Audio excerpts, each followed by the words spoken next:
Hola a todos, muy buenas noches. Espero que estén muy bien. Entonces, pues nada, siendo las 7:05, pues vamos a dar inicio a la charla. Entonces, pues el día de hoy, como pues mencionamos por el grupo, vamos a hablar sobre amiloidosis cardíaca. Mi nombre es Álvaro Pinto, yo soy estudiante de 10º semestre de la universidad y voy a pues hice la charla junto con Juliana, que es estudiante de 9º semestre. Digamos que la asesoría nos la dio la doctora Lina Escobar, que es residente de medicina interna de la universidad. Entonces, pues sin más preámbulo, empecemos. Estas son las referencias que utilizamos. Digamos que son las principales. Sin embargo, pues debajo de cada diapositiva les dejamos como el link pues, del que sacamos la información, como en dado caso. Y pues digamos que este es el índice de lo que vamos a tratar el día de hoy. Entonces, pues iniciando con algunas generalidades sobre la amiloidosis, pues es importante recordar que la amiloidosis pues surge de un plegamiento anormal de las proteínas y por eso pues digamos que nos pareció importante retomar un poco de la bioquímica básica sobre qué es eso del plegamiento proteico y pues digamos por qué se va a alterar en el contexto de la amiloidosis. Entonces, pues digamos que en los contextos de normalidad tenemos una maquinaria celular que está pues en parte por interacciones bioquímicas básicas entre los aminoácidos de las proteínas, pero también por unas proteínas chaperonas que se encargan de regular la síntesis y secreción de las proteínas en general. Entonces, este tipo de proteínas chaperonas y las fuerzas que se dan entre los aminoácidos aseguran que nosotros tengamos una adecuada estructura terciaria y por consiguiente una adecuada función de todas las proteínas de nuestro organismo.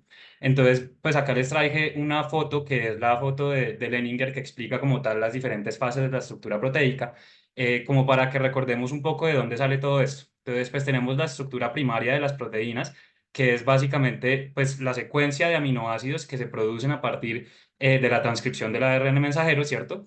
Y luego esos aminoácidos por medio de interacciones débiles, entiéndase fuerzas de Van der Waals, puentes de hidrógeno, que son interacciones bioquímicas débiles, pues van a conformar una estructura secundaria que les sea termodinámicamente favorable. Vamos a tener diferentes tipos de estructuras secundarias, tenemos los giros beta, por ejemplo, en el contexto de la hemoglobina o la mioglobina, tenemos las hélices alfa, que van a ser, por ejemplo, proteínas fibrilares, como lo podría ser la queratina o el colágeno, y ya tenemos las hélices beta, que básicamente van a ser conformaciones paralelas. Entonces vamos a tener múltiples capas de péptidos que se van a ir alineando de manera paralela y pueden ser antiparalelas, es decir, que tienen un extremo amino y carboxi terminal de los aminoácidos que no van a coincidir, o láminas beta paralelas en los que los extremos pues sí coinciden. ¿Por qué es importante tener esto en cuenta? Porque digamos que la estructura secundaria va a determinar que la estructura terciaria, que es la que se requiere para que las proteínas funcionen adecuadamente, pues sea la correcta. Y adicionalmente, pues como les mencionaba, vamos a tener una serie de proteínas que regulan todo esto. Entonces, ¿por qué mencionamos esto? Porque nuevamente la amiloidosis es un grupo de trastornos del plegamiento de las proteínas que se caracteriza por el depósito extracelular de proteínas fibrilares poliméricas que van a estar mal plegadas y la conformación en la que lo hacen son láminas beta antiparalelas. Y eso es supremamente importante porque vamos a ver que es esa conformación bioquímica la que va a dar una característica clave en la biopsia, que es la birrefringencia verde en la tinción de rojo Congo. Entonces, pues eso con respecto a generalidades sobre la amiloidosis y ya propiamente hablando, la amiloidosis cardíaca se define como una miocardiopatía restrictiva. Entonces, aquí hacemos referencia con esto. Básicamente tenemos una serie de infiltración de fibras amiloides en el tejido miocárdico y esta infiltración se va a dar principalmente a nivel extracelular. Esa infiltración eventualmente va a conducir a que la pared miocárdica o pues la pared ventricular se vuelva cada vez más rígida y eso pues genera un engrosamiento de la pared que eventualmente nos lleva a una fisiología de una falla cardíaca con disfunción diastólica. Eso en la clínica se va a manifestar como una falla cardíaca con FEBI preservada, es como vamos a ver a los pacientes, y lo que les mencionaba, pues en la biopsia, esta enfermedad se caracteriza por ser, o pues por tener una tinción de birrefringencia verde en la tinción de rojo Congo bajo luz polarizada. Acá algunas, pues digamos, precisiones para que entendamos algunas tablas que van a salir más adelante. Generalmente en la amiloidosis vamos a encontrar una nomenclatura que es una A y una X. La A hace referencia a amiloidosis y la X nos habla del tipo de proteína que está presente en la fibrilla de depósito, es decir, qué tipo de proteína tengo yo en ese depósito amiloide que estoy encontrando en mis tejidos. Em, y adicionalmente, pues digamos que esa nomenclatura AX se puede complementar indicando si en el genotipo de la persona o pues del paciente hay una variante o no. Entonces tenemos, por ejemplo, las letras WT que hacen referencia a wild type en el que el genotipo de los pacientes pues es normal. Por ejemplo, lo que es la amiloidosis por transtirretina wild type, pues son pacientes que en su gen de la transtirretina no van a tener ningún tipo de mutación. Tenemos también la complementación pues, de la B, que sería la variante, M de mutante o H de hereditaria, dependiendo pues, de la forma clínica de la que estemos hablando. Y acá pues les traíamos como la fotico de la biopsia con la birrefringencia, pues que es como lo más característico de estos pacientes. Ahora, hablemos un poco sobre la epidemiología de esta enfermedad. Entonces vamos a encontrar inicialmente que pues, el 95% de las amiloidosis cardíacas son resultado o de una amiloidosis por transtirretina o de una amiloidosis por cadenas ligeras de los anticuerpos. ¿Listo? Entonces ya vamos a hablar un poco más sobre qué significa eso y pues digamos la fisiopatología detrás de todo esto. Pero para hablar un poco sobre epidemiología, entonces la amiloidosis por transtirretina, que es también la misma proteína que se conoce como la prealbúmina, que básicamente es una proteína sérica que permite el transporte de la tiroxina, de las hormonas tiroideas y también del retinol, de la vitamina A, pues es una forma que también se conocía antes como una amiloidosis sistémica senil. ¿Por qué? Porque básicamente estos son pacientes que van a ser mayores de 60 años y que van a tener un predominio masculino. Entonces, como se imaginarán, en los últimos años con la transición epidemiológica, pues cada vez los pacientes y pues las poblaciones son más viejas y por consiguiente, pues vamos a tener un mayor, o pues ha habido un aumento de la amiloidosis por transtirretina wild type a nivel mundial. Para hablar un poco sobre datos generales de este subtipo de la enfermedad, se dice que la amiloidosis por transtirretina wild type puede corresponder al 20% de los pacientes que tienen falla cardíaca y además un espesor de la pared miocárdica mayor a 14 milímetros.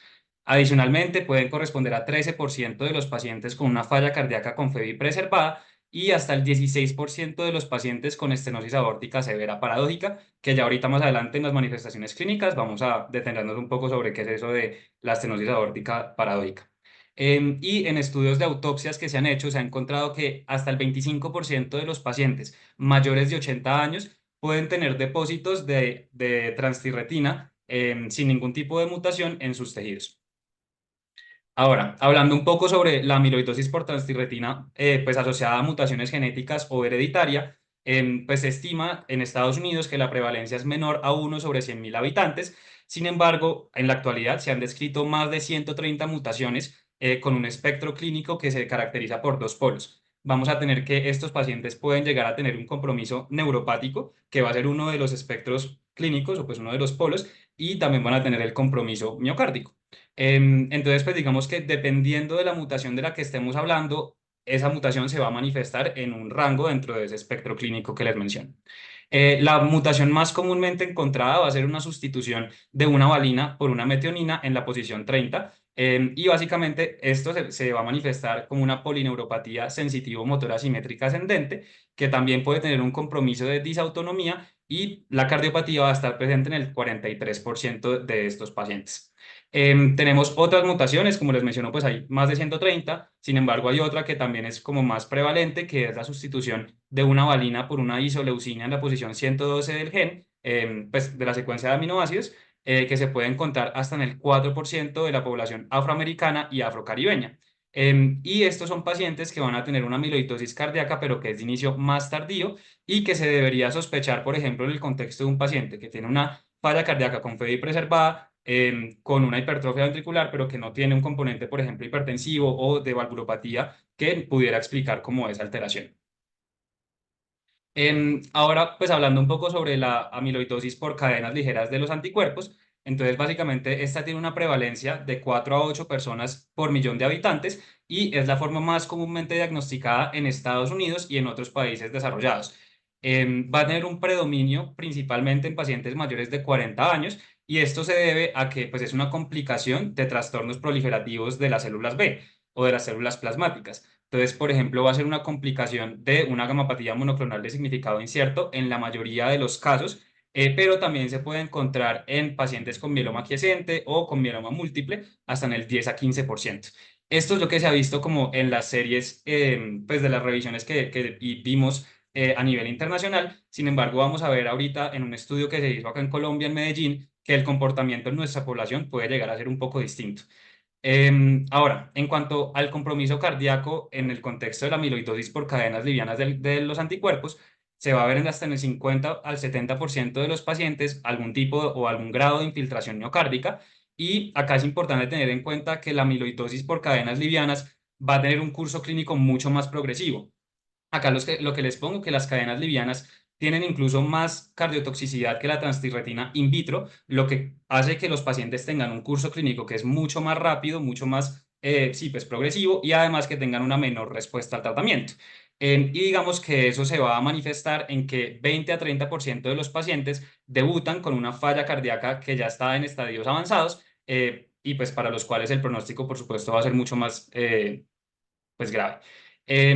Lo que les mencionaba, este artículo que fue publicado ahorita en el 2023 en la revista Colombia Médica, pues ha hablado, pues es un estudio que se hizo en el Hospital San Vicente Fundación, tanto de Río Negro como de Medellín, y en el Hospital Pablo Tobón Uribe en Medellín en el periodo entre 2012 y 2022. Ellos lo que hicieron fue un estudio retrospectivo de corte transversal en el que recogieron las historias clínicas de todos los pacientes que se habían atendido en esos centros hospitalarios con diagnóstico de amiloidosis por cadenas livianas de los anticuerpos. Básicamente el diagnóstico lo hicieron pues con una demostración de el amiloide en biopsia más una demostración de gamapatía monoclonal, fuera en suero o en orina.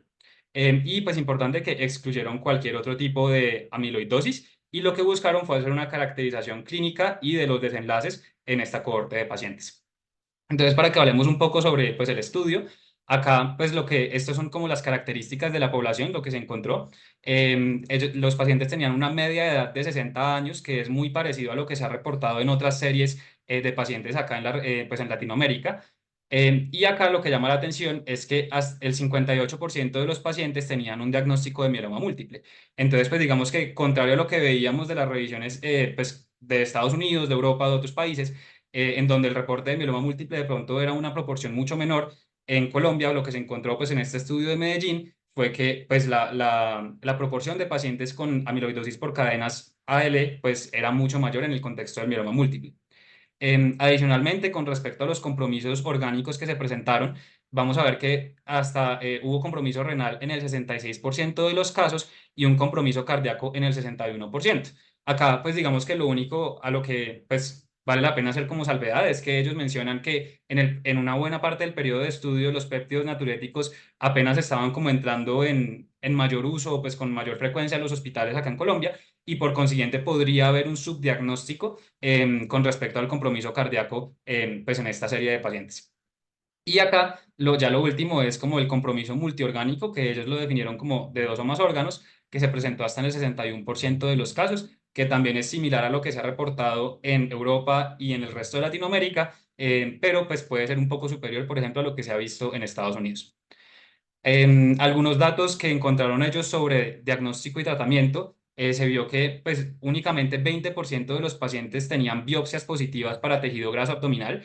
Esto lo vamos a mencionar más adelante en la parte del diagnóstico, pero pues es solo para tener en cuenta que así como el comportamiento que se ha visto por fuera, pues digamos que una biopsia de tejido graso abdominal, si bien es útil por el compromiso multisistémico que tienen estas enfermedades y por la practicidad que implica que es mucho menos invasivo, pues tener una biopsia de estas características a una biopsia de un órgano diana, entiéndase, pues riñón o cualquier otro tipo o incluso una biopsia endocárdica, pues igual una biopsia negativa no nos va a descartar el diagnóstico.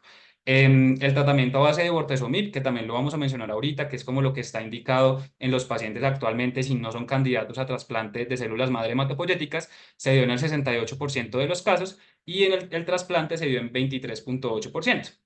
También lo vamos a mencionar ahorita, pero pues digamos que esto es superior a lo que se ha reportado en otros contextos. Se dice que en realidad debido a los criterios muy estrictos que tienen que cumplir los pacientes para ser candidatos a este trasplante, solamente el 15 al 20% de los pacientes podrían llegar a recibirlo.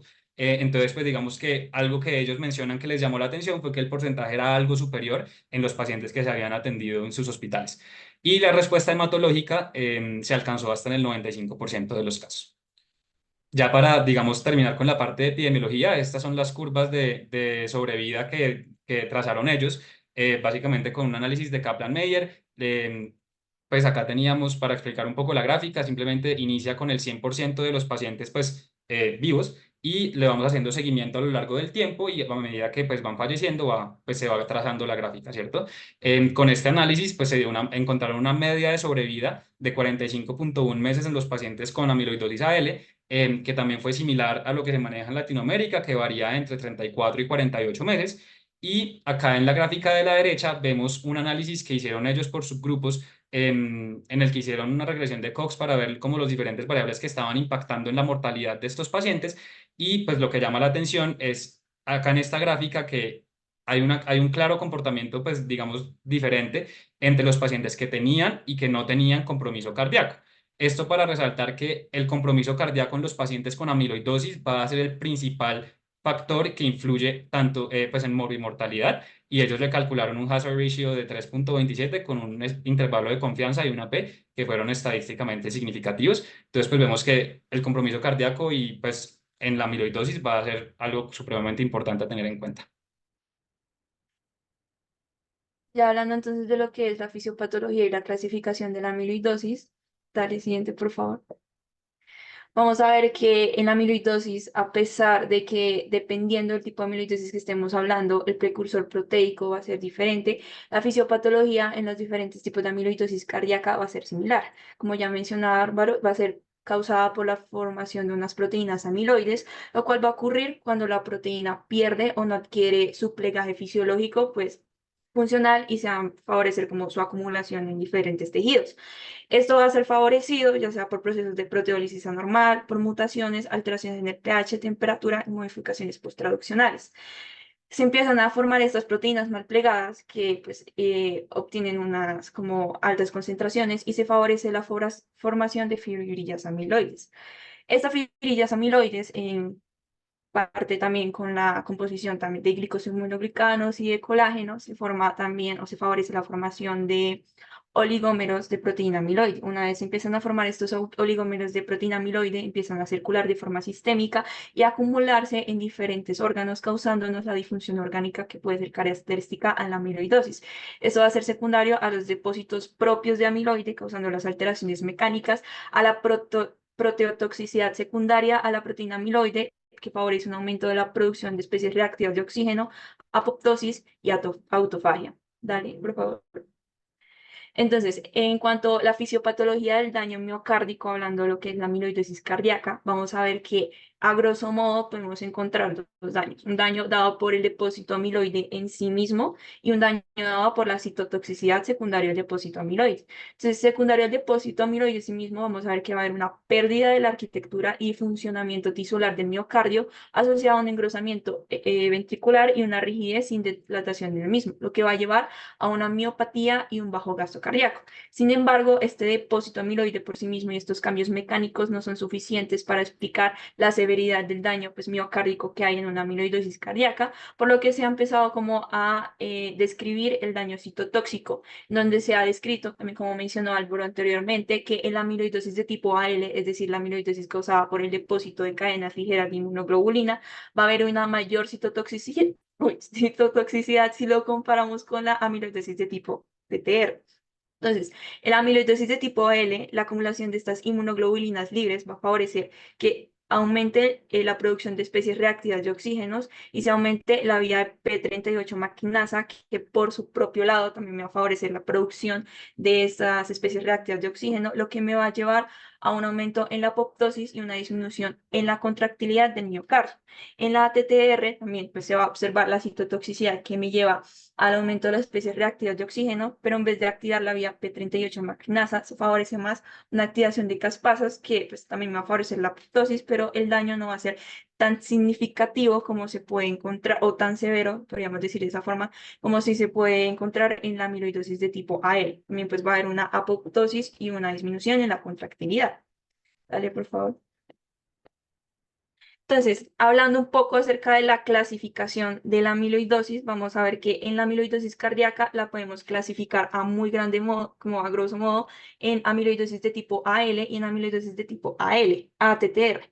La amiloidosis de tipo AL esta va a ser causada por un depósito de cadenas ligeras de inmunoglobulinas secundarias a una expansión clonal de los plasmocitos. Y va a ser, como también mencionamos anteriormente, una amiloidosis más comúnmente diagnosticada. Entonces, esta va a ser secundaria a una alteración de las células plasmáticas y generalmente presenta una afectación multiorgánica de acuerdo a los diferentes órganos en donde se acumula esa proteína amiloide, puede ser a nivel renal, hepático, cardíaco, y también me puede afectar el sistema nervioso autónomo, y en un 70% de los pacientes que presenten la amiloidosis de tipo AL va a haber un compromiso cardíaco como tal. Dale, siguiente. Entonces, en esta diapositiva traje como a colación una imagen de una inmunoglobulina como para recordar su estructura. Entonces, vamos a ver que está formada por la cadena pesada y las dos cadenas ligeras. Las cadenas ligeras las podemos clasificar en kappa y lambda. En el caso de la amiloidosis con compromiso cardíaco, la mayoría de las inmunoglobulinas ligeras que se van a producir, a diferencia de aquellas que son secundarias a una neoplasia como el mieloma múltiple, van a ser de tipo lambda. En el mieloma múltiple suelen ser más de tipo kappa. Entonces, eso también nos ayuda como a diferenciar la posible causa secundaria a esa expansión clonal de que me produce ese aumento de las inmunoglobulinas y pues el daño cardíaco como tal. ¿Dale?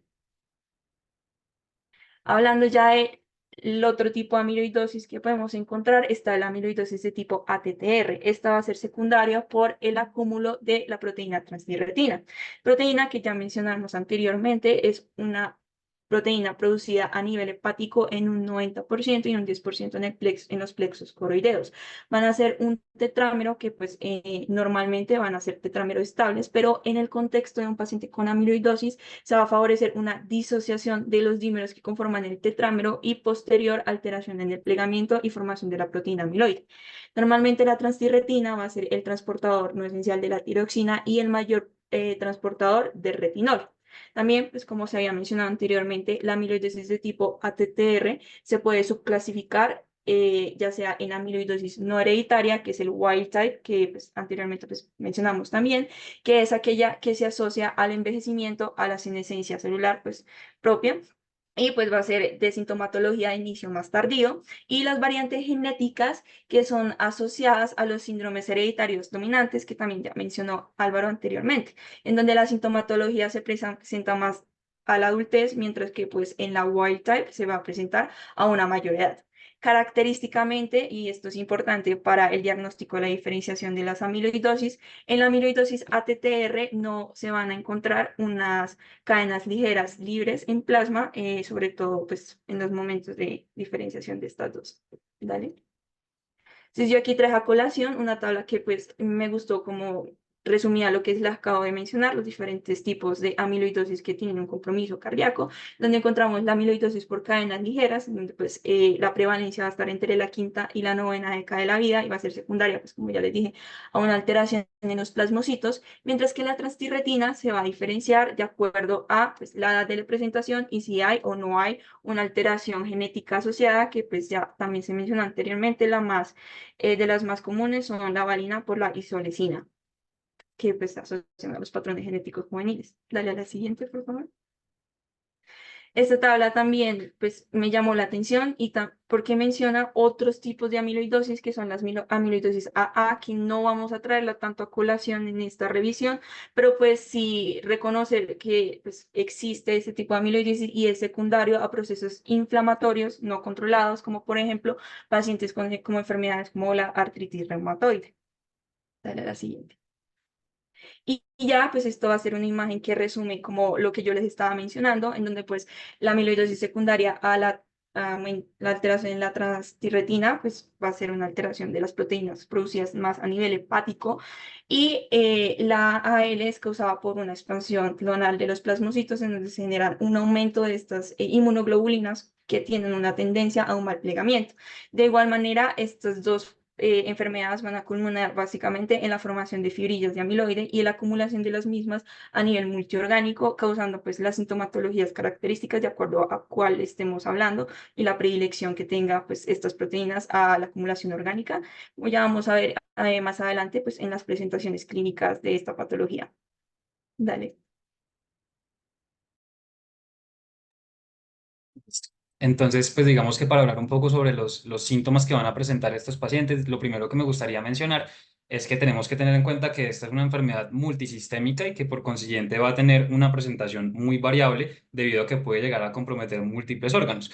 Y como nos mencionaba Juliana, pues digamos que dependiendo del subtipo de amiloidosis del que estemos hablando, vamos a tener un compromiso de algunos órganos por encima de otros, pero pues igual van a ser síndromes clínicos que son, entre comillas, inespecíficos y que pues digamos van a ser más fácil de identificar de manera retrospectiva. Em, Iniciando con las manifestaciones cardíacas, digamos que lo primero va a ser la falla cardíaca con FEBI preservada. Entonces, pues en ellos, digamos que lo que va a predominar es un compromiso biventricular y también del septum ventricular, que como ya veníamos diciendo, pues característicamente tiene una fisiología restrictiva, con una falla diastólica. Acá pues vale la pena mencionar que el ventrículo derecho va a ser el que se va a ver más afectado en estadios iniciales y pues digamos que secundario a esto vamos a tener manifestaciones, signos y síntomas de falla cardíaca derecha. Entonces vamos a tener pacientes con distensión yugular, vamos a tener pacientes con hepatopatía congestiva, con edema de miembros inferiores, con ascitis o incluso con cirrosis de origen cardíaco. Y pues ya digamos que el compromiso del ventrículo izquierdo va a ser mucho más tardío. Son pacientes que pues ya llevan un curso clínico de la enfermedad mucho más prolongado y que empiezan a hacer síntomas de bajo gasto, como podría ser disnea, menor tolerancia al ejercicio, fatiga o incluso hipotensión. Em, Así como va a haber, pues digamos, depósitos de amiloide a nivel ventricular, vamos a tener también depósitos de amiloide a nivel atrial. Y esto nos va a generar un compromiso que va a ser supremamente importante, digamos, para tener en cuenta estas manifestaciones, pero también para la parte del tratamiento.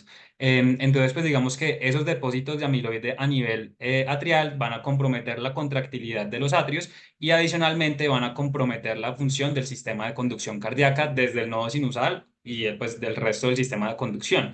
Esto eventualmente, pues digamos que va a conducir a diferentes síndromes clínicos, pues diferentes manifestaciones de bradicardia, síndrome del nodo enfermo, que también pues se va a manifestar con bradicardia o con síndromes de taquicardia bradicardia, o bloqueos en diferentes sitios del sistema de conducción. Digamos que esto eventualmente clínicamente se va a ver como palpitaciones, pacientes que empiezan a hacer manifestaciones de hipoperfusión como síncope, lipotimias, fatiga, menor tolerancia al ejercicio y pues digamos que lo que se empieza a mezclar un poco con lo que ya veníamos mencionando. Y acá pues digamos que es muy importante tener en cuenta que existe una asociación muy grande entre la amiloidosis cardíaca y la presencia de fibrilación auricular. Se describe que hasta el 70% de los pacientes pueden llegar a tener fibrilación auricular al momento del diagnóstico de la amiloidosis cardíaca y pues digamos que es importante tener en cuenta que debido al compromiso de la contractilidad atrial, vamos a tener una estasis del flujo sanguíneo que va a predisponer a la formación de trombos y eso pues eventualmente se va a manifestar como un riesgo de embolismo cerebral. Lo que les mencionaba, pues digamos que esto es supremamente importante tenerlo en cuenta al momento del manejo porque pues digamos que son pacientes que incluso sin calcularles un CHA2-VASc van a tener indicación de anticoagulación. Em, en cuanto a otras manifestaciones que son un poco menos frecuentes a nivel cardíaco, tenemos pues el dolor torácico de características anginosas. Acá pues digamos que es un dolor que va a ser de etiología multifactorial, puede ser resultado de una comorbilidad aterosclerótica, pero también puede tener un componente de infiltración de las arterias o pues de la vasculatura por depósitos amiloides que se conoce como angiopatía congofílica, pues precisamente por las características de coloración que da a nivel de la biopsia. Y pues digamos que tanto la aterosclerosis como la infiltración pues, de los amiloides van a generar un compromiso de la vasodilatación que eventualmente conducen pues, al síntoma que vendría siendo la angina.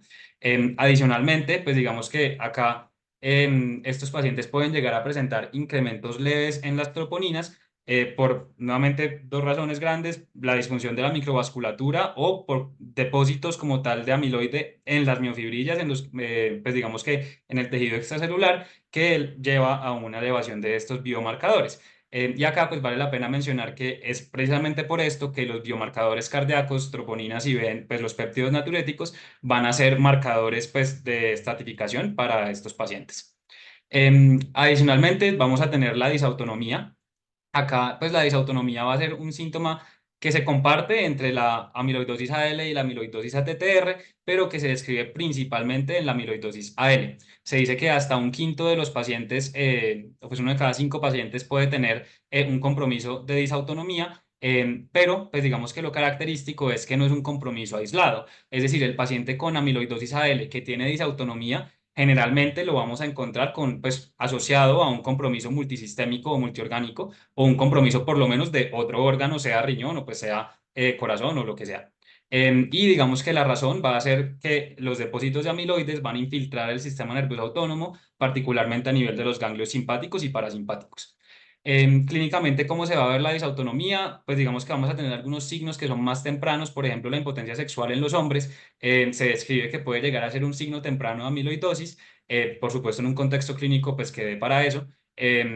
Puede haber hipotensión ortostática o también una serie de síntomas gastrointestinales que a veces pasamos por alto, como la saciedad temprana, diarrea o constipación, o pues digamos cualquier mezcla dentro de estos síntomas. Ya otra serie de características son pacientes que van a tener una pobre tolerancia a los medicamentos de la falla cardíaca. Digamos que debido a la fisiología restrictiva que ellos presentan, son muy dependientes de precarga y algunos de estos medicamentos, así como disminuyen la poscarga, también disminuyen la precarga y pueden llegar a ser poco tolerados.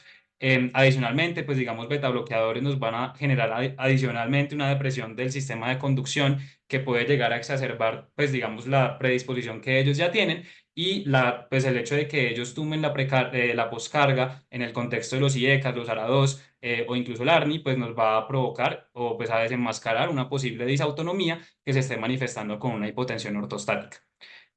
Adicionalmente, estos pacientes, pues digamos que pueden llegar a tener algún compromiso valvular. Se ha descrito que los depósitos endomiocárdicos pueden llevar a insuficiencia, pero adicionalmente, y esto es pues muy importante también tenerlo en cuenta, existe una asociación entre la cardiopatía por amiloidosis ATTR y la estenosis aórtica. Se dice que del 1,8 al 15,7% de los pacientes con amiloidosis cardíaca por ATTR pueden llegar a tener una estenosis aórtica. El mecanismo, pues digamos, que explica esta manifestación no es claro. Lo que se cree es que, pues digamos, puede haber un componente de estenosis aórtica degenerativa de base que lleve a una aceleración de la amiloidogénesis y que favorece la infiltración del amiloide a nivel tisular y que, digamos, eso pueda contribuir de alguna manera a la estenosis que se va a presentar a nivel de la válvula aórtica. Y lo que les mencionaba al inicio en la parte de la epidemiología, pues digamos que esta estenosis aórtica que se va a presentar en el contexto de la cardiomiopatía por ATTR es una estenosis que se conoce como paradójica. ¿A qué voy con esto? Básicamente, la manera en la que nos propone el Colegio Americano de Cardiología que clasifiquemos la estenosis aórtica depende de tres variables. La primera variable, pues, es el área de apertura de la válvula aórtica como tal. Y las otras dos variables son pues, como la velocidad en jet pues, a través de la válvula aórtica, la máxima velocidad que alcanza el flujo sanguíneo. Y lo otro va a ser el gradiente de presiones entre el ventrículo izquierdo y la aorta ascendente. Entonces, lo que sucede normalmente en la fisiopatología de la estenosis aórtica es que a medida que va progresando la enfermedad, el área de apertura de la válvula aórtica se va volviendo más chiquito. Y eso, pues digamos que se asocia con que pues a una menor área de apertura vamos a tener un mayor flujo o pues una mayor velocidad de flujo que intenta mantener pues un paso adecuado de la sangre y adicionalmente un aumento de la presión del ventrículo izquierdo para intentar sacar la sangre a través de una válvula que está estenótica que nos está abriendo de manera adecuada. Entonces, ¿eso qué implica? Que en una estenosis aórtica severa, yo lo que esperaría encontrar es un área de apertura valvular muy reducida, generalmente se describe menor a 1 centímetro, pero con gradientes de presión y con velocidades de pico flujo muy elevadas. Sin embargo, en estos pacientes lo que se ha visto es que si bien tienen un área de apertura disminuida, pues van a ser pacientes que van a presentar un bajo flujo, o sea, una baja velocidad y un bajo gradiente, que por eso se le conoce como pues, estenosis aórtica paradójica. Ya para hablar un poco de las manifestaciones clínicas extracardíacas, acá dejo como una diapositiva grande con dos tablas que nos parecieron muy interesantes con respecto a las diferentes características que podemos encontrar en amiloidosis AL y en amiloidosis ATTR. De acá, pues digamos que ya voy a hablar un poco más de la tabla de la derecha, pero de la tabla de la izquierda quería resaltar la pseudohipertrofia. Los pacientes con AL se ha descrito que uno de los signos patognomónicos puede ser la macroglosia, y digamos que ellos también van a tener una característica que es la infiltración de las glándulas submandibulares y de los tejidos submandibulares, que también, pues digamos, va a ser muy característico o patognomónico de la condición. Em, y acá ya para hablar como un poco más de las características clínicas, entonces empecemos con la amiloidosis AL. Entonces, en la amiloidosis AL, pues acá digamos que lo ponen como, pues como la orina espumosa que habla del compromiso renal. Se describe que en el 70 al 80% de los casos estos pacientes van a tener una proteinuria o pues un compromiso renal y que generalmente va a ser una proteinuria en rango nefrótico. Eso pues digamos que de manera secundaria por la hipoalbuminemia nos va a producir edema hipercolesterolemia e hipertrigliceridemia. Adicionalmente, son pacientes que pueden presentar hepatoesplenomegalia y la macroglosia que les comentaba que es patognomónica, pero que se presenta en menos del 10% de los casos. Adicionalmente, existe otro signo patognomónico que va a ser, pues digamos, los ojos de mapache, que son las púrpuras periorbitales, y que se produce porque estos pacientes van a tener una predisposición al sangrado por dos variables o por dos causas. Lo primero es que se describe que, digamos, el depósito de amiloide en los capilares puede predisponer de cierta manera a que presenten sangrados y púrpura, y adicionalmente también se describe una deficiencia del factor 10 de la coagulación. Se dice que este factor 10 de la coagulación puede llegar a unirse a, pues digamos, a los depósitos de amiloide, y que eso conduce a que haya pues una disfunción de toda la cascada de coagulación, recordando que el factor 10 pues va a ser la vía común o pues uno de los primeros factores que se activa después de la activación de la vía extrínseca e intrínseca para poder pues posteriormente unirse con el factor 5 y activar el complejo protrombínico. Entonces, pues digamos que asociado a esa deficiencia y al depósito de amiloide en capilares, pues se puede llegar a presentar esta predisposición al sangrado. Con respecto a la disfunción autonómica, lo que ya habíamos mencionado, nuevamente alteraciones gastrointestinales asociado a saciedad temprana, diarrea, constipación. Adicionalmente, pueden llegar a presentar serostomía o seroftalmia, hipotensión ortostática, vejiga neurogénica o retención urinaria. Y la disfunción autonómica característicamente pues, puede llegar a estar presente en cualquiera de los dos tipos. Y ya por último, vamos a tener el compromiso como musculoesquelético o pues de tejidos blandos, en el que los pacientes, pues principalmente con ATTR, sin embargo, el síndrome del túnel del carpo también puede estar en algunas formas de amiloidosis sistémica, pues van a presentar este tipo de alteraciones. Entonces es muy característico que ellos incluso 1 a 2 décadas antes de presentar el compromiso cardíaco puedan llegar a tener este tipo de manifestaciones. Entonces vamos a tener síndrome del túnel del carpo bilateral, podemos tener rupturas del tendón del bíceps que se caracteriza pues por el famoso signo de Popeye y la estenosis del canal lumbar espinal. Y lo que les mencionaba pues es muy importante que esto se presenta mucho tiempo antes del compromiso cardíaco y que como ya veíamos pues el compromiso cardíaco es el que más va a marcar en términos de morbimortalidad. Entonces si nosotros podemos detectar a estos pacientes de manera temprana podríamos pues impactar de manera significativa en lo que vendría siendo su pronóstico.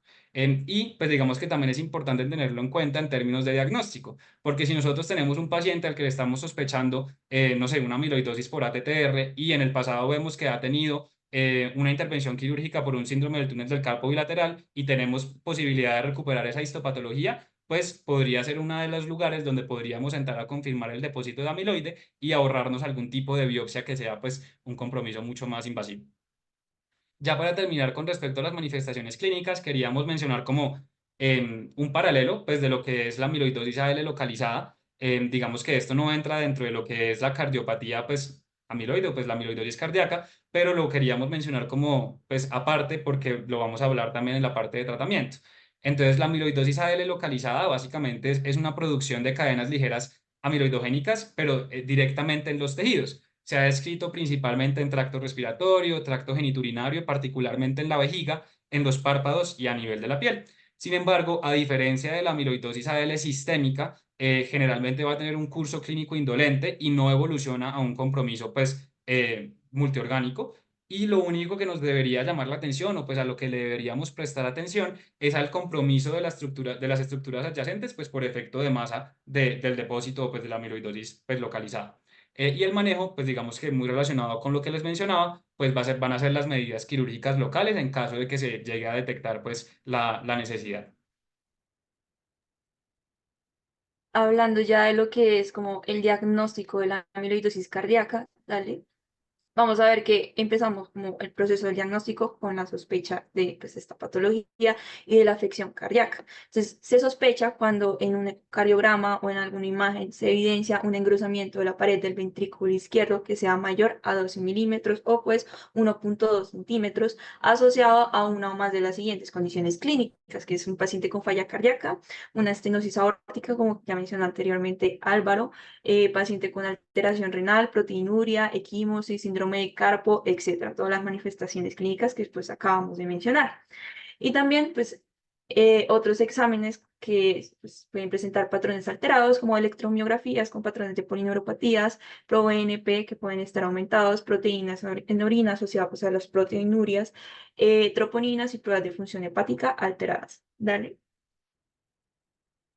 Dale a la siguiente. Esa. Ya teniendo pues la sospecha diagnóstica, podemos tener otros exámenes que nos pueden dar hallazgos sugestivos de una posible amiloidosis cardíaca.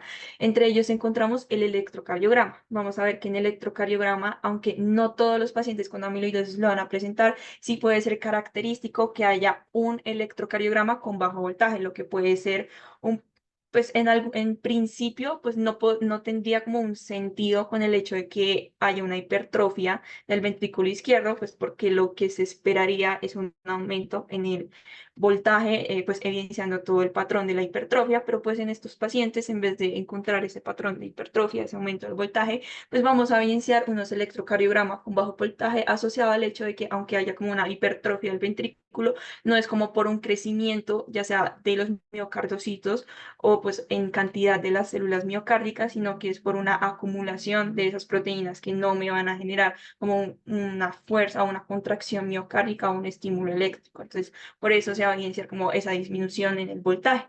Vamos a ver que se puede encontrar hasta en un 50% de los pacientes que tengan amiloidosis de tipo AL y en un 25% de los pacientes que tengan amiloidosis de tipo ATTR. Otro hallazgo es que se ha descrito, aunque pues no es muy común, una onda Q de pseudoinfarto, es decir, que no está asociada como proceso de isquemia y de necrosis secundario pues a esos procesos de pues, infarto como tal, sino que pues asociada a la acumulación de la proteína amiloide y se ha descrito hasta un 15 a 69% en los pacientes con amiloidosis AL y 16 a 70% en los amiloidosis de tipo ATTR. Dale a la siguiente, por favor. Entre las imágenes diagnósticas que podemos usar, que pues, nos ayudan tanto a la sospecha, incluso la confirmación de acuerdo a la amiloidosis que estemos hablando, ya se los mencionaré un poquito más adelante, es el ecocardiograma. El ecocardiograma va a ser una de las modalidades primarias en el diagnóstico de la amiloidosis cardíaca por la disponibilidad y los resultados confiables que podemos obtener de ella. Aunque los hallazgos pueden ser no específicos de la amiloidosis, pueden llegar a ser sugestivos. Y entre ellos, pues encontramos el engrosamiento de la pared ventricular que les mencioné anteriormente, que nos habla pues de esa sospecha diagnóstica mayor a 1,2 centímetros, una alteración en el strain longitudinal, es decir, en esa alteración o pues cambios de longitud que tiene el miocardio en los procesos de contracción miocárdica, dándonos un patrón de cereza en el pastel, que es secundario a una conservación del strain longitudinal normal a nivel apical, pero una disminución del strain longitudinal ya a niveles basales, causando pues, como pueden ver en la esquina inferior derecha, ese patrón como de cereza en un pastel y pues, a eso como trae su nombre y pues es muy característico como la amiloidosis cardíaca. Un patrón restrictivo del llenado diastólico por el mismo pues, hipertrofia que se está presentando a nivel ventricular y en algunos casos puede llegar a evidenciar una efusión pleural o una efusión plicárica. Dale.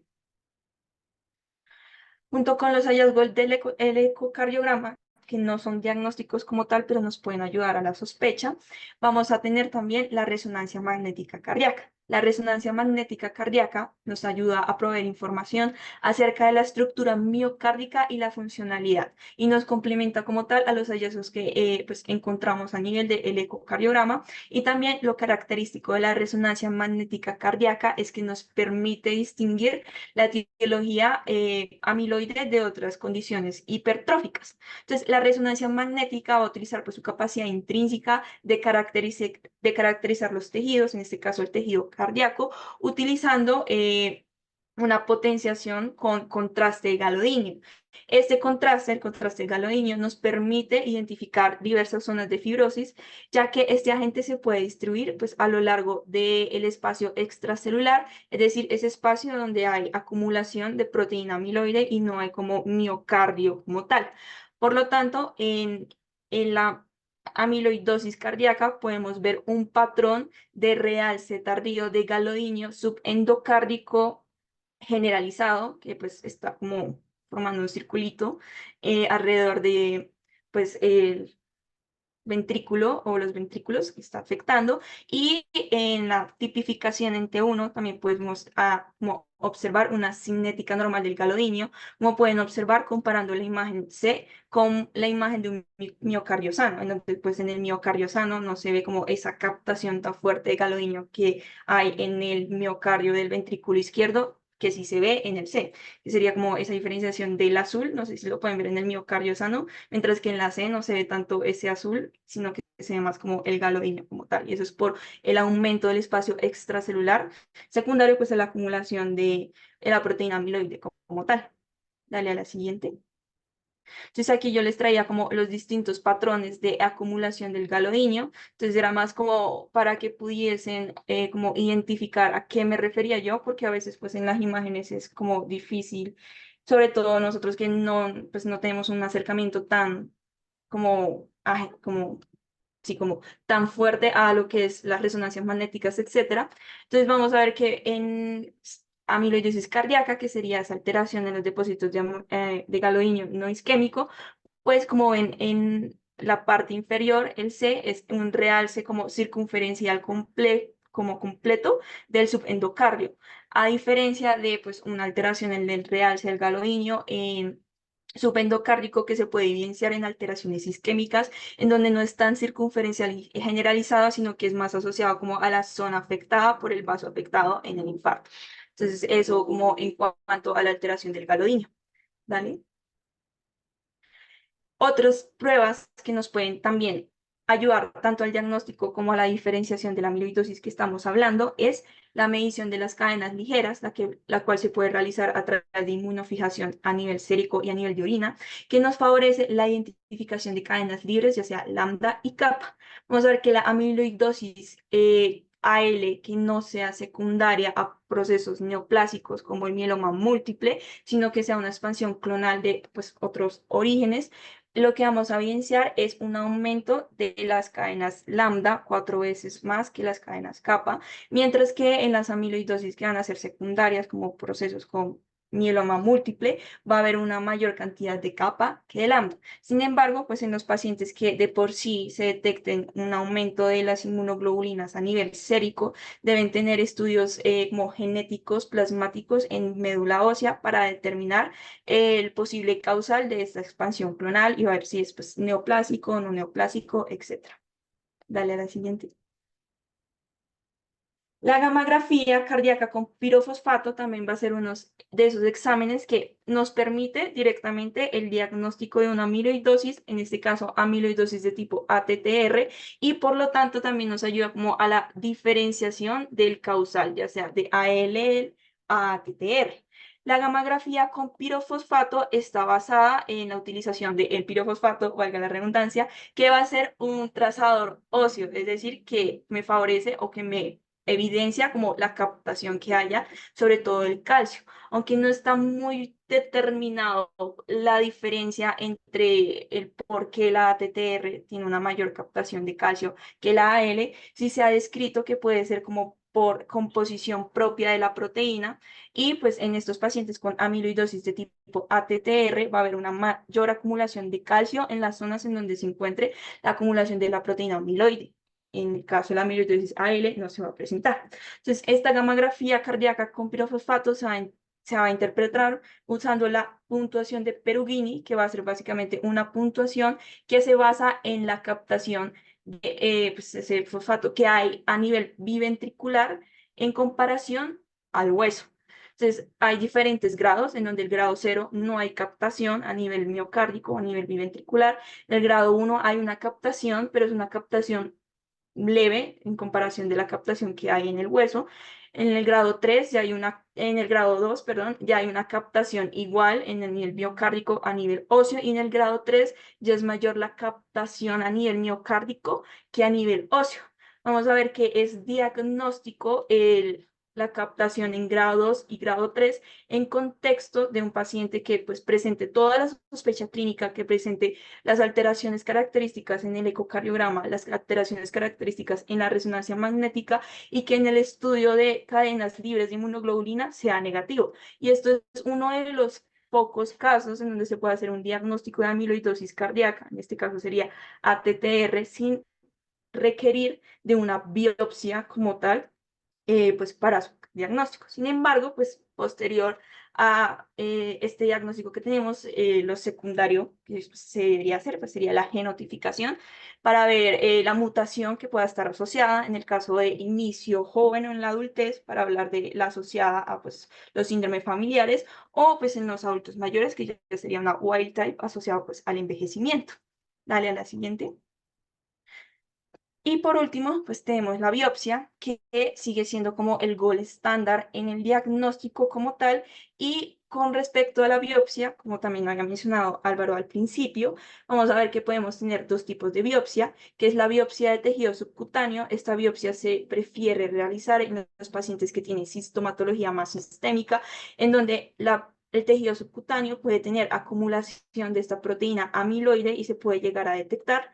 Sin embargo, es importante tener en cuenta que una biopsia de tejido subcutáneo negativa no me va a descartar un diagnóstico de amiloidosis. Entonces, en caso de que el paciente tenga una biopsia de tejido subcutáneo negativa, pero tenga una sospecha muy alta de amiloidosis, me refiero a muy alta, que tenga todas las alteraciones en el ecocardiograma, las alteraciones en la resonancia magnética, presencia, por ejemplo, de inmunoglobulinas positivas en suero, pero pues la biopsia de tejido subcutáneo sea negativo, pues está indicada la biopsia endomiocárdica para pues observar si hay una presencia amiloide. La biopsia endomiocárdica positiva por sí misma es completamente diagnóstica de pues una amiloidosis cardíaca, y pues en la biopsia como tal, pues no se ha descrito que se pueda diferenciar la proteína como tal que me cause la amiloidosis, pero sí se ha tratado de describir diversos patrones de acumulación de esa proteína amiloide, en donde en la amiloidosis de tipo AL hay más como depósitos difusos, como pueden ver en la imagen B, en la tinta como roja, que ya había explicado Álvaro también al principio, de todos esos depósitos difusos de proteína amiloide, mientras que en la amiloidosis ATTR suele describirse un patrón más nodular, como pueden ver pues en la imagen A, que pues ven como esa acumulación en la tinta roja, pues más como nodular. De igual, una vez se hace el diagnóstico con biopsia, al observarlo en inmunohistoquímica, también se debe realizar como la genotipificación para observar o pues para caracterizar la proteína específica o la mutación que pueda estar asociada a esta acumulación de la proteína amiloide. Dale, siguiente. Ya resumiendo todo lo anterior, se han tratado como de describir ciertos criterios diagnósticos para lo que es la amiloidosis cardíaca. Entonces vamos, pues lo dividir en los criterios que son invasivos, que son en todas las amiloidosis, y los que son no invasivos, que prácticamente solo lo vamos a ver en la amiloidosis ATTR, por todo lo que yo ya les expliqué, la gammagrafía con pirofosfato. Entonces, en el invasivo vamos a ver que se diagnostica la amiloidosis cuando hay una biopsia cardíaca positiva para amiloide, eso ya es un criterio definitivo, o cuando tenemos una biopsia extracardíaca positiva, es decir, una biopsia de tejido subcutáneo positivo, más estos cambios ecocardiográficos característicos de la amiloidosis y también los cambios de la resonancia magnética. Entonces, por sí mismos no van a ser diagnósticas las imágenes, sino pues asociados siempre a una biopsia extracardíaca en el contexto de las amiloidosis que no sean de tipo ATTR. ¿Por qué? Porque en la ATTR, con tener una gammagrafía pirofosfato grado 2 o grado 3 con unas cadenas libres negativas, esto es importante porque pues si son cadenas libres positivas, no estamos hablando tanto de ATTR, sería sospechar una amiloidosis AL porque pues estas son las proteínas causales, y pues también alteraciones imagenológicas y de resonancia. No necesitamos una biopsia para diagnosticar la amiloidosis ATTR. Entonces, esos son como los escenarios clínicos que encontramos. Dale a la siguiente. Entonces, teniendo en cuenta lo anterior, también me agradó como traer a colación escenarios que se pueden encontrar en la clínica que tal vez nos puedan hacer dudar en los momentos de como diagnóstico de la amiloidosis. Entonces, por ejemplo, podemos encontrar en el contexto de un paciente con gammagrafía sin captación y proteínas monoclonales negativas, en donde pues en un principio no tendríamos como criterios diagnósticos en este momento, pero si el paciente tiene como sospecha diagnóstica si persiste, es decir, si se encontraron criterios en el ecocardiograma o esas alteraciones en la resonancia magnética, el siguiente paso o la indicación final sería la toma de la biopsia, que sería como pues, el diagnóstico final, pues todavía considerado el gol estándar. Dale al siguiente.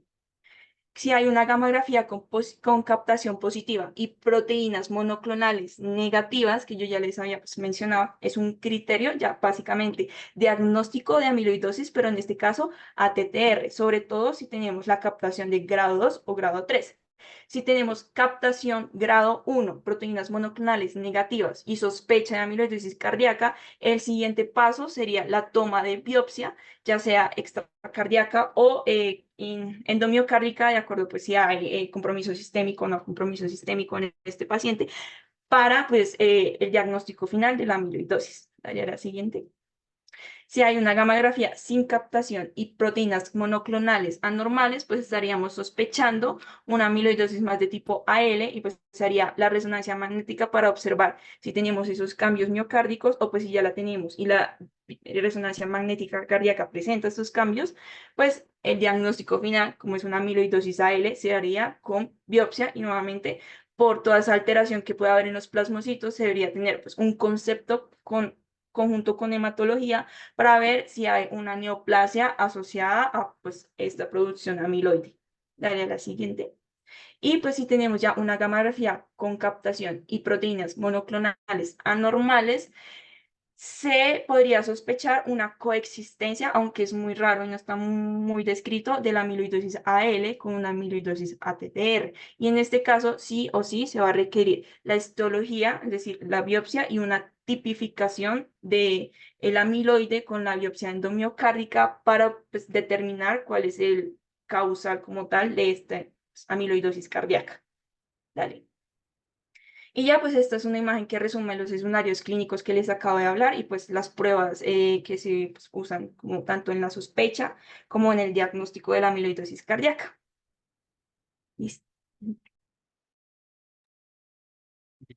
Ya, entonces ahora pasamos a hablar de pronóstico y tratamiento. Entonces, pues vamos a ver un brochazo como muy general, teniendo en cuenta que pues esto obviamente es de manejo de, pues, de las supraespecialidades de cardiología en conjunto con hematología y pues incluso se propone en las guías que haya equipos especializados para manejo de amiloidosis, pero pues la idea es que podamos como tener una idea de lo que se debería hacer con estos pacientes. Entonces, pues inicio con la parte de pronóstico debido a que vamos a ver que en una buena parte de las estrategias terapéuticas van a depender del pronóstico que tenga nuestro paciente, sea para la parte de prevención secundaria de muerte súbita de origen cardíaco, por ejemplo, con la implantación de un cardiodesfibrilador, que ahorita vamos a ver cuáles son las indicaciones, o, por ejemplo, en el contexto de la amiloidosis AL, pues la clasificación del pronóstico va a ser supremamente importante en tres categorías: bajo, intermedio y alto riesgo, para determinar si son candidatos a trasplante de células madre hematopoyéticas o si vamos a hacer esquemas de quimioterapia, pues digamos que dependiendo del riesgo. Entonces, ahora, en cuanto al pronóstico, pues digamos que para la ATTR, generalmente pues digamos que existen una serie de puntajes que nos permiten a nosotros predecir cómo va a evolucionar estos pacientes a lo largo de su curso clínico. En cuanto a la TTR wild type, se habla de una sobrevida media de 3,5 a 5 años. Sin embargo, pues lo que les digo es que existe un sistema de estratificación que está basado en la medición de troponina T y en la medición de los péptidos natriuréticos y que nos predice una sobrevida a 4 años. Entonces, si nosotros tenemos cero factores, es decir, una troponina T menor a 0,05 o un NT-proBNP menor a 3000, nos habla de una sobrevida a 4 años del 57%. Si tenemos un factor alterado, hablamos de 42% o dos factores, 18%. Si tenemos pues la ATTR hereditaria, pues ya va a depender de la mutación de la que estemos hablando y adicionalmente del grado de compromiso cardíaco que tenga el paciente, pero digamos que de manera general, en el grupo de las ATTR hereditarias se habla de una sobrevida de 4 a 5 años. Sin embargo, pues lo que les digo depende un poco de la mutación. Por ejemplo, en el contexto de la ATTR de sustitución de la valina por la isoleucina, se habla de una sobrevida más o menos de 2 años y medio. Ahora, con respecto a la amiloidosis AL, pues digamos que existen varios sistemas de clasificación o pues de estratificación, pero los que más, pues digamos que se nombran en la literatura son los de la Clínica Mayo. El primero que se describió fue en el 2004, que se basaba en la medición de troponina T y el NT-proBNP. Sin embargo, este sistema de clasificación fue revisado en el 2012 y se le agregó la medición de cadenas ligeras kappa lambda, pues con estos puntajes de corte que vemos acá. Y básicamente estos puntajes lo que nos permiten es nuevamente predecir la sobrevida en meses o pues digamos el porcentaje de sobrevida a los 5 años de los pacientes con amiloidosis AL.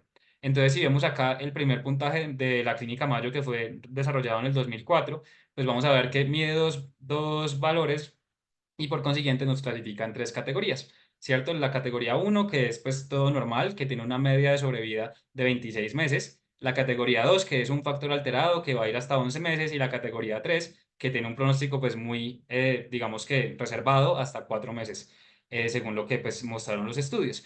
Acá pues digamos que vale la pena mencionar que se abrió una categoría adicional, que es digamos el estadio 3B, en el cual van a estar alteradas las troponinas, va a estar alterado el NT-proBNP, pero adicionalmente ese péptido natriurético va a estar elevado por encima de 8500. ¿Y por qué es importante? Porque digamos que en función de la clasificación, por ejemplo, en este estadio 3B, no está indicado iniciar terapia con daratumumab, que es un, digamos, anticuerpo monoclonal que mencionaremos ahorita, pero que ha mejorado desenlaces en otros grupos de pacientes, pero que no se incluyeron en el estudio, pues pacientes en esta categoría.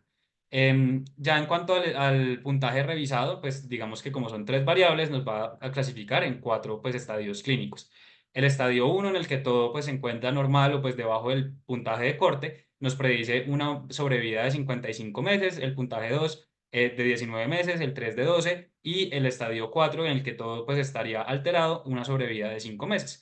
Acá lo único que quiero como rescatar es pues ver cómo cambia, digamos, el pronóstico en función de si se puede, pues digamos, hacer el trasplante de células madre hematopoyéticas en estos pacientes. Vemos que pues hay un claro o pues una clara diferencia entre los meses de sobrevida, por ejemplo, en el estadio 2 de 19 meses a 97 meses, pues vemos que es un cambio absolutamente significativo.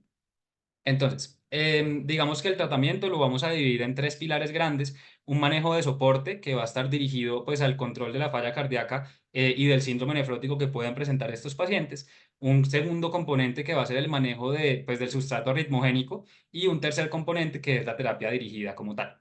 Entonces, en cuanto al manejo de la falla cardíaca, estos pacientes, pues digamos que requieren un balance hídrico supremamente juicioso, en el que la restricción hídrica y el uso de diuréticos pues se tienen que hacer con mucha precaución, porque ellos son muy sensibles al cambio del estado volumétrico. Adicionalmente, como ya habíamos mencionado, pues existe una contraindicación relativa a ciertos medicamentos que tenemos muy en mente para el manejo de la falla cardíaca. Entonces, por ejemplo, los medicamentos que disminuyen la poscarga, IECA, Sarados y ARNI, pueden desenmascarar lo que decíamos ahorita, una hipotensión ortostática, y pues producirnos algunas alteraciones tipo síncope o cualquier otra cosa en nuestros pacientes, y no están indicados. Adicionalmente, por ejemplo, la digoxina se ha descrito que puede unirse a las fibras amiloides a nivel tisular y aumentar su toxicidad en diferentes tejidos. Y pues ya los betabloqueadores y los antagonistas de canales de calcio no dihidropiridínicos, pues digamos que característicamente ellos son inotrópicos negativos y pueden predisponer a que estos pacientes hagan bloqueos, pues más allá de la predisposición que ya tienen por su enfermedad de base. Aquí solo para mencionar, pues igualmente recordar que pues, estos medicamentos por supuesto son para fallas cardíacas con FEBIS reducidas, y estos pacientes generalmente, como mencionamos, tienen una falla cardíaca con FEBIS preservada.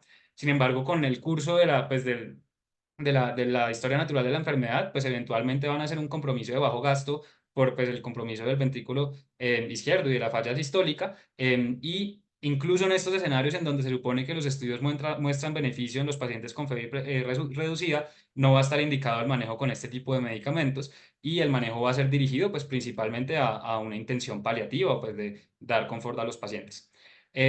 Acá únicamente para mencionar el trasplante cardíaco. Entonces, pues digamos que debido a que el compromiso pues, de infiltración es principalmente a nivel miocárdico, por ejemplo, en la ATTR wild type, se ha descrito que estos pacientes podrían beneficiarse de un trasplante cardíaco. Sin embargo, recordemos que los pacientes con ATTR wild type generalmente tienen o pues una edad bastante avanzada, que suele contraindicar pues el trasplante por ese mismo motivo. En cuanto a las ATTRs hereditarias, pues digamos que en el contexto de la sustitución de bevalina por isoleucina, se habla de un trasplante hígado-corazón. ¿A qué se debe esto? A que, pues como mencionaba Juliana, la ATTR se produce principalmente, en el 90%, a nivel hepático. Entonces se describe que si los pacientes, digamos, pues tienen las condiciones adecuadas, se podría hacer el trasplante de corazón, pero que si no se hace el trasplante hepático, podría recurrir como tal la amiloidosis a nivel del nuevo órgano trasplantado. Entonces, pues se ha planteado que en esos pacientes se pueda llegar a hacer un trasplante hepático y cardíaco. En cuanto, digamos, a la amiloidosis AL, se describe el trasplante cardíaco en pacientes jóvenes que tengan pues digamos, un compromiso cardíaco principal o pues principal, y que no tengan un componente extracardíaco, lo cual es raro, y se tiene que hacer el trasplante antes de llevarlos a quimioterapia o a trasplante de médula ósea. digamos que, pues nuevamente va a ser un contexto clínico que es bastante raro porque, como mencionábamos, pues los pacientes con amiloidosis AL suelen tener un compromiso multisistémico que pues contraindicaría como tal pues este tipo de intervenciones. En cuanto al segundo pilar, que pues lo que les mencionaba es el manejo del componente arritmogénico, entonces pues de por sí, como decíamos, estos pacientes van a tener un riesgo elevado de hacer trombos intracavitales o pues trombos intraauriculares que eventualmente produzcan un riesgo de embolismo cerebral.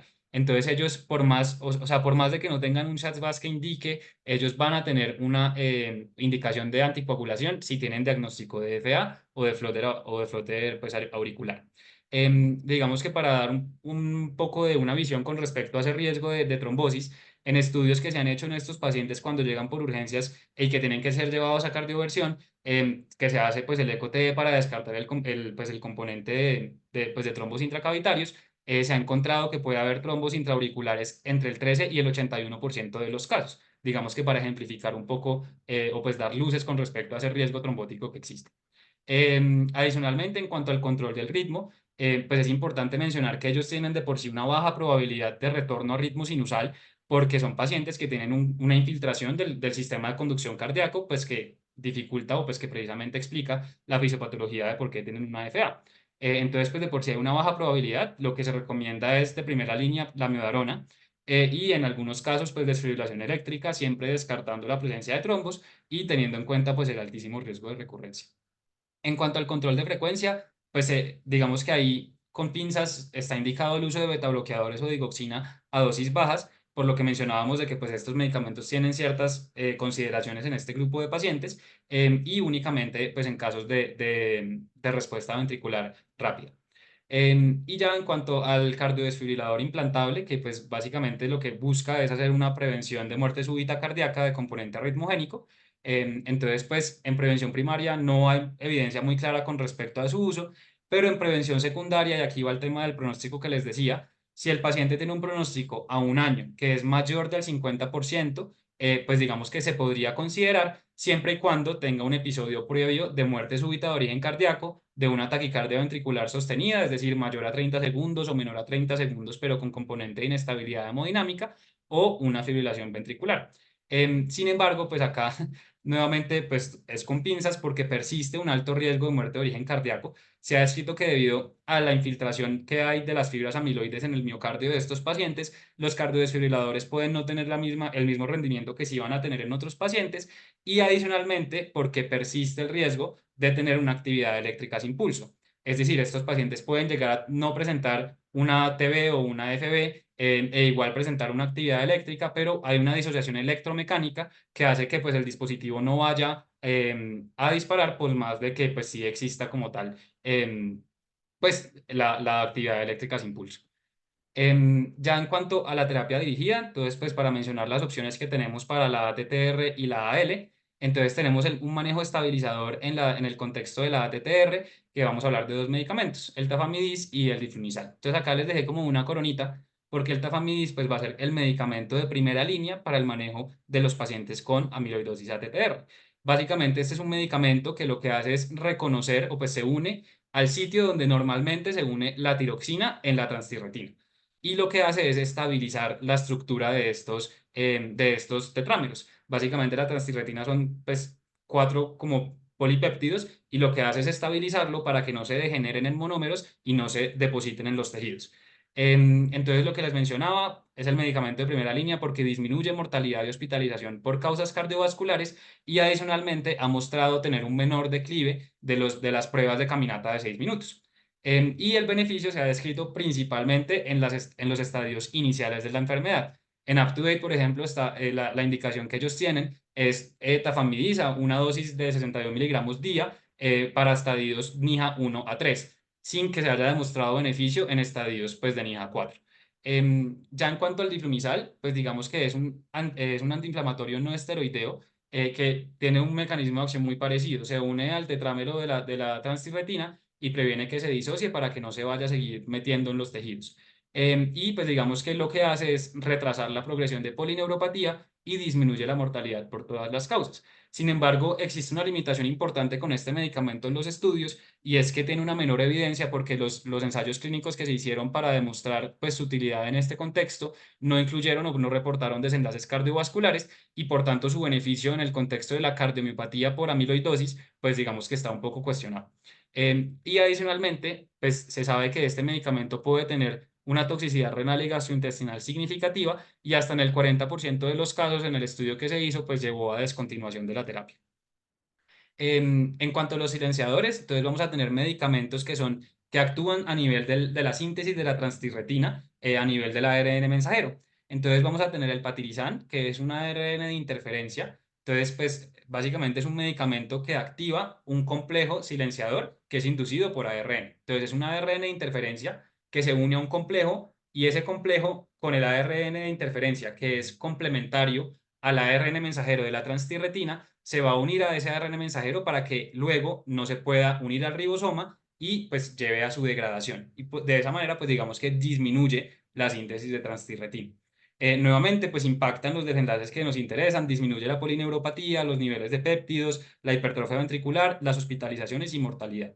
Y en cuanto al inoterén, pues vamos a tener que es un oligonucleótido antisentido. Entonces, básicamente, a diferencia del ARN de interferencia que activa un complejo silenciador, el oligonucleótido antisentido se une directamente al ARN mensajero para que no se pueda reconocer a nivel ribosomal y nuevamente pues disminuye la traducción y por ende la síntesis de transtirretina. Entonces en este caso pues va a disminuir la polineuropatía y se ha visto que también puede mejorar pues digamos los desenlaces de calidad de vida en estos pacientes y los dos van a estar aprobados en polineuropatía, sin embargo todavía sigue pues en estudio para ver si puede tener algún tipo de beneficio en los pacientes con compromiso cardíaco.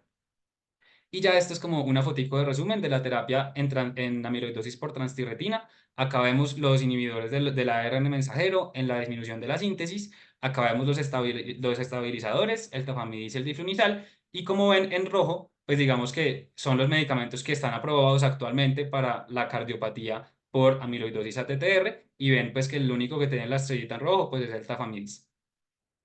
Listo. Ya para hablar de amiloidosis AL, entonces pues básicamente con la terapia de amiloidosis AL tenemos varios objetivos, mejorar la sobrevida de los pacientes. Lo ideal sería poder llegar a la remisión hematológica. Sin embargo, pues hay que tener en cuenta que estos pacientes hay que hacerles seguimiento porque tienen un alto riesgo de recaída. Y pues digamos que la terapia dirigida a las células plasmáticas busca tres cosas. Lo primero es disminuir la producción del amiloide, pues digamos que controlando el trastorno proliferativo de las células B. Lo segundo, la limitación del daño orgánico. Y lo tercero, la regresión de los depósitos tisulares. Entonces, pues digamos que la indicación de la terapia sistémica va a ser en todo paciente con amiloidosis sistémica, salvo por casos muy particulares. Lo que les decíamos, la amiloidosis por cadenas livianas que es localizada no va a tener indicación de terapia sistémica. Y también se describe un escenario muy particular, que son los pacientes con gamapatía monoclonal de significado incierto o con mieloma quiescente, que tienen únicamente depósitos en médula ósea, es decir, que están en estudio por su gamapatía monoclonal, que se les hace una biopsia de médula ósea, se encuentra depósito de amiloide ahí, pero pues digamos que no hay depósitos amiloides en otros órganos por fuera de la médula ósea, y en ese caso, pues en UpToDate describen que se podría hacer vigilancia estricta cada 3 meses e iniciar tratamiento en caso de que se encuentre un compromiso orgánico diferente al de la médula ósea. Ahora, vamos a tener dos opciones de manejo en los pacientes con amiloidosis AL. Lo primero es el trasplante autólogo de células madre hematopoyéticas, que sería como lo que quisiéramos hacer o si pudiéramos con todos los pacientes, o la quimioterapia. Entonces, pues el trasplante autólogo de células madre hematopoyéticas tiene unos criterios de elegibilidad muy estrictos, que son los que ven acá descritos en la diapositiva, que básicamente pues nos hablan de un compromiso pues, de los biomarcadores, por ejemplo, la tensión arterial sistólica que habla del compromiso de disfunción autonómica, la tasa pues, de aclaración de la creatinina que habla del compromiso renal y las escalas funcionales pues, como el ECOG o la NIJA pues, para hablar del estado funcional de los pacientes. ¿Y por qué es tan importante hacer unos criterios de elegibilidad que sean estrictos? Porque de todas maneras con este trasplante pues, se ha descrito una mortalidad asociada y por ende el cumplimiento estricto de estos criterios hace que pues, esa mortalidad se regule y en centros especializados pues, sea menor incluso al 5%. ¿Cuáles van a ser los esquemas? Digamos que tenemos 4 medicamentos que van a ser como la base de lo que tenemos que hacer. que se describen pues como por la sigla Dara-Cyber. Entonces, básicamente, Dara es el Daratumumab que hablábamos ahorita, que es un anticuerpo monoclonal anti-CD38. El CD38 es un clúster de diferenciación que está en las células madre hematopoyéticas, tanto en las monoclonales como en las no monoclonales, y digamos que lo que hace es inducir la apoptosis de estas células por un mecanismo mediado por anticuerpos y mediado por complemento. Entonces induce pues la apoptosis de las células que queremos pues atacar. La ciclofosfamida, que es un agente alquilante que básicamente genera un cross-linking o pues enlaces covalentes a nivel del ADN que evitan su transcripción y replicación. Y tenemos también el bortezomib, que es un inhibidor del proteosoma. Recordemos que el proteosoma entonces es esa pues, estructura celular que va a degradar las proteínas que tengan ubiquitinas y pues digamos que al ser inhibido, esas proteínas que tienen ubiquitinas que deberían ser degradadas se van a acumular como tal en la célula y pues van a generar un estrés celular que va a terminar llevando a la apoptosis. Entonces, pues digamos que genera un arresto del ciclo celular a nivel de la fase de G2. Y ya por último tenemos pues la dexametasona. Entonces, pues digamos que después de esos 2 a 4 ciclos de terapia, tenemos que, pues ahí sí el trasplante de células madres hematopoyéticas acompañado de una terapia con malfalán, que también es un agente alquilante, y pues ya vamos a ver cómo se hace el seguimiento. Entonces, para que lo entendamos acá más fácilmente con el algoritmo, entonces, pues básicamente tenemos un paciente que tiene, pues cierto diagnóstico de amiloidosis ADL sistémica y que cumplió criterios para el trasplante. Entonces, le hicimos la terapia de inducción con 2 a 4 ciclos de terapia base de bortezomib y lo llevamos al trasplante y le hacemos la terapia adyuvante, pues con el melfalán.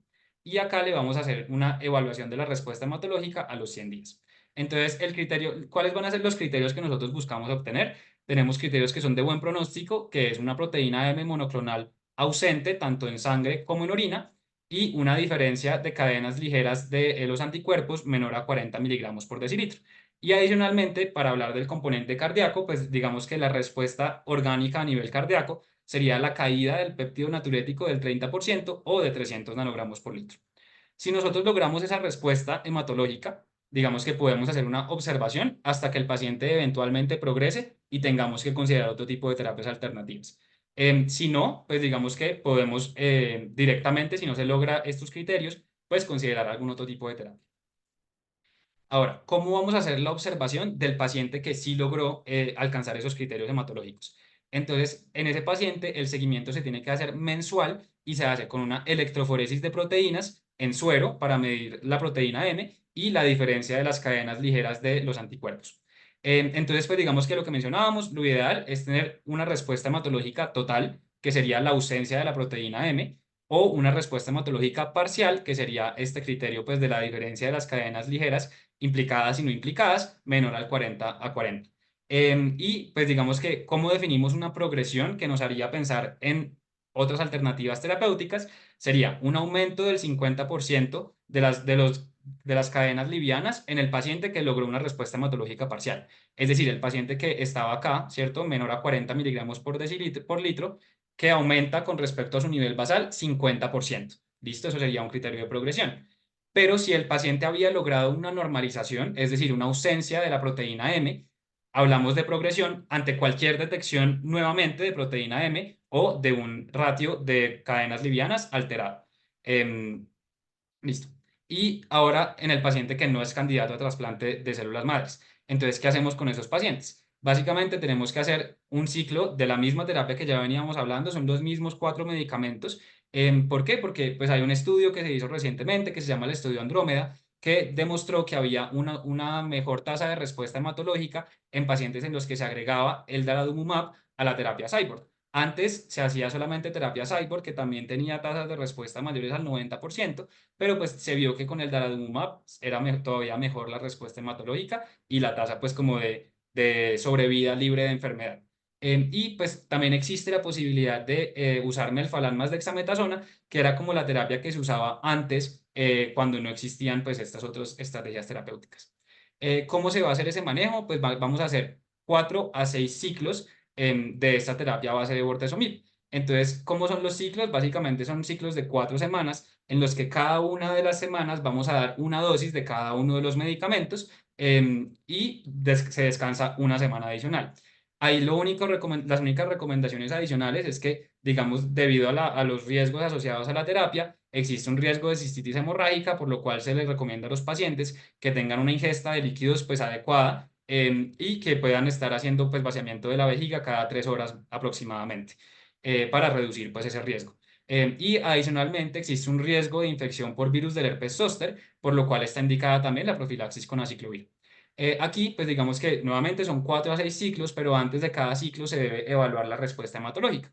Entonces, digamos que los objetivos que tenemos para el tratamiento es que después del segundo ciclo haya una reducción del 50% de la diferencia de cadenas ligeras implicadas y no implicadas y que después de 4 a 6 ciclos esa diferencia, nuevamente, al igual que en el trasplante, sea menor a 40 miligramos por litro. En caso de que se logre, pues el paciente entra a la fase de observación hasta que progrese y haya que considerar otras terapias, o si no se logra, pues entramos directamente a considerar otras terapias. Ya para terminar, esto ya es pues lo último, ¿cómo vamos a hacer el seguimiento de estos pacientes según las guías de la Sociedad Europea de Cardiología? Entonces, en el contexto de la amiloidosis cardíaca por ATTR, estos pacientes se van a tener que seguir de manera semestral. Cada 6 meses, entonces, vamos a estar haciendo electrocardiograma, péptidos, troponina, examen neurológico en caso de que sea una ATTR variante por el mayor riesgo de polineuropatía que van a tener. Y opcionalmente podemos aplicar una serie de pruebas pues digamos, adicionales, como sería la prueba de caminata de 6 minutos o el cuestionario de cardiomiopatía de calidad de vida de Kansas. Cada 12 meses, estos pacientes van a tener que ser sometidos a un eco-TT o una cardioresonancia, holter de 24 horas y evaluación oftalmológica, digamos, debido al riesgo que existe de que puedan producir ATT o pues una transtirretina también a nivel oftálmico que genere un compromiso a ese nivel y por eso pues tienen que tener seguimiento por esa parte. Y en cuanto a los criterios de progresión de enfermedad, son estos que ven acá en la tablita y para hablar de progresión tendríamos que decir que cumplir un criterio clínico, uno de laboratorio y uno imagenológico. Digamos que pues haciendo la salvedad de que estos criterios de progresión son diferentes a los que mencionábamos ahorita, que eran de AL, estos son de ATTR. Y en cuanto al seguimiento de los portadores de variantes, entonces son pacientes que, por ejemplo, pueden tener un diagnóstico en la familia de una amiloidosis por transtirretina, en los que pues, se detectó una mutación genética que tienen y se sabe que ellos la tienen, son portadores, entonces igualmente hay que hacerles seguimiento para cuando se manifieste el daño orgánico, detectarlo de manera temprana. Entonces se recomienda que cada año ellos puedan tener electrocardiograma, biomarcadores cardíacos, ECO-TT, examen neurológico y oftalmológico, y cada 2 años un holter de 24 horas y en caso pues de que se encuentre algún hallazgo normal, por supuesto, complementar con los estudios que se requieren. Y ya en cuanto a la amiloidosis cardíaca por AL, pues digamos que lo que ya mencionábamos, durante el tratamiento hematológico inicial, pues se hace seguimiento mensual con un cuadro hemático completo, panel metabólico completo y los biomarcadores cardíacos y la cuantificación de cadenas ligeras, además de la evaluación pues por las especialidades tratantes pues correspondientes.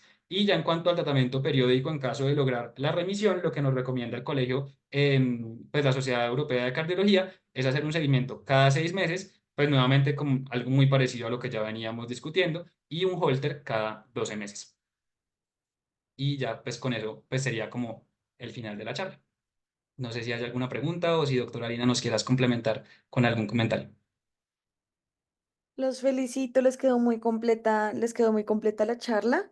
Se entendió muy bien, digamos, la fisiopatología, que creo que es lo que más importa para uno entender la enfermedad, porque cuando uno le hablan de amiloidosis, pues uno siempre queda medio perdido y uno se imagina algo muy, muy complejo.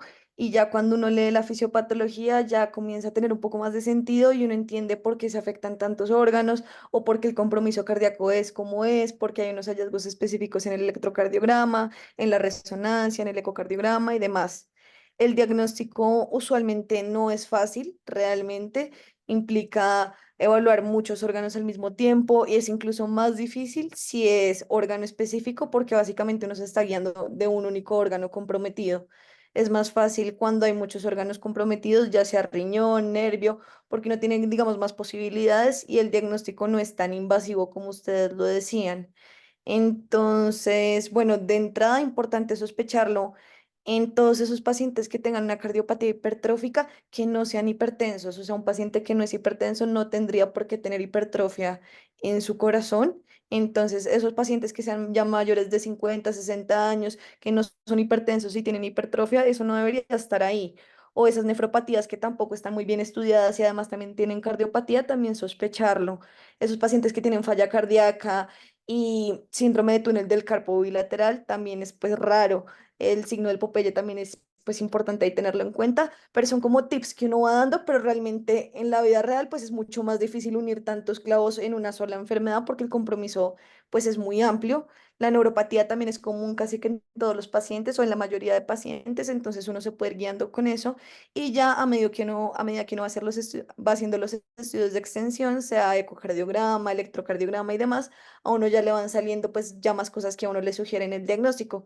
Los cardiólogos usualmente son muy buenos en eso y cuando hacen el ecocardiograma y ven hallazgos sugestivos, a uno se lo ponen en la lectura del ecocardiograma el patrón del cherry on top, eso es frecuente que uno se lo reporten de que el segmento apical pues está preservado y eso es usual que lo pongan. Y en la resonancia, pues digamos que hay patrones patognomónicos, pero no es lo más usual. Es difícil que salga ese patrón de compromiso difuso subendocárdico, no es tan común. De pronto es un poquito más común que en la resonancia no le salga como infiltrados parchados, difusos, que de pronto lo pudieran sugerir y que después uno haciendo los estudios de extensión, pues ya encuentra el diagnóstico como tal. Sí, los tipos más frecuentes son los que ustedes mencionan, que son AL y ¿qué? Y ATTR. Ya los otros tipos de amiloidosis son menos frecuentes. De pronto, la amiloidosis AA, tenerla en cuenta pacientes que tengan enfermedades autoinmunes o que tengan neoplasias, porque básicamente la AA hace podría ser por cualquier estado inflamatorio crónico, sea infecciones crónicas, puede ser por neoplasias o puede ser por enfermedades autoinmunes. Entonces, AR es como la principalmente que se ha asociado, pero incluso así, pues es una enfermedad pues rara la amiloidosis AA. Pensarlo en los pacientes que tengan como el antecedente de autoinmunidad. Y ya de las otras, pues ya cada, pues como cualquier proteína realmente se puede acumular, hay un montón de tipos de amiloidosis. Ya hay uno de los pacientes incluso en diálisis, que es el de beta 2 microglobulina, pero eso también es súper raro. Las principales que uno tiene que tener en cuenta son AL y ATTR. Importante la gamografía con pirofosfatos para la ATTR, que es súper indicativo de esta. Y ya si a uno le sale negativo, pues uno ya casi que puede descartarla del todo, que definitivamente no es ATTR. De los otros estudios, entonces la biopsia, la mayoría de pacientes tienen un compromiso sistémico, entonces usualmente uno se puede ayudar de la biopsia de grasa subcutánea, que tiene un rendimiento muy bueno cuando le hacen el rojo Congo y la biopsia realmente sí se ve muy bonita cuando le ponen la tinción del rojo Congo y se ve ahí el infiltrado amiloide rojo y después se ve fluorescente, se ve muy bonito y ya, con eso uno tiene el diagnóstico. El problema pues va después a uno a identificar qué tipo de amiloidosis es, pero usualmente con la grasa de grasa subcutánea tiene el diagnóstico. Ya pues si uno definitivamente no tiene el diagnóstico con la grasa, con la biopsia de grasa subcutánea, pues a uno le toca irse al tejido como tal órgano específico que está comprometido. Entonces, sería pues en la amiloidosis cardíaca específicamente las biopsias subendocárdicas, que pues es un procedimiento muy invasivo, entonces uno casi que tiene que ir con una sospecha muy fuerte para llevar al paciente al procedimiento. Pero pues ya si a uno le sale la biopsia del miocardio, pues con el rojo Congo positivo, pues ahí sí no hay duda.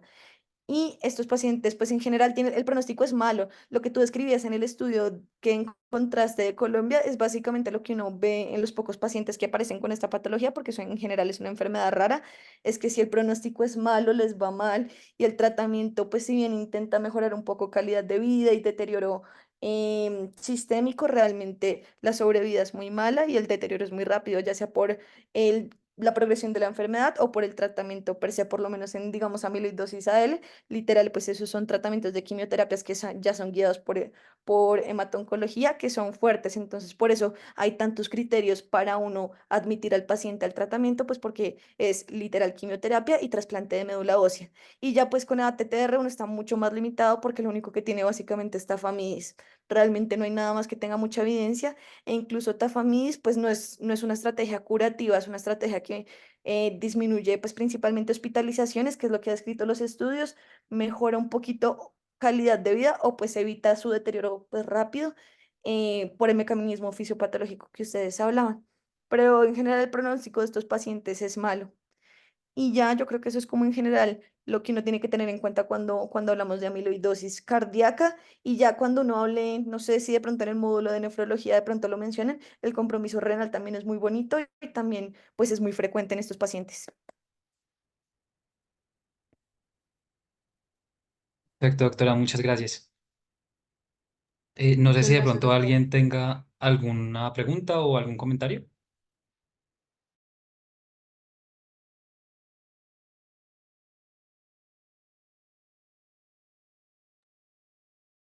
Bueno, pues siendo así, entonces yo creo que damos por terminada la charla. Pues nuevamente, doctora, muchas gracias por tu acompañamiento y pues por estar acá el día de hoy. También pues gracias a los residentes que se conectaron y pues a todos los que nos acompañaron. Espero que estén muy bien y que terminen pues sus semestres de la mejor manera. Muchas gracias a todos. Gracias, chao, que estén bien.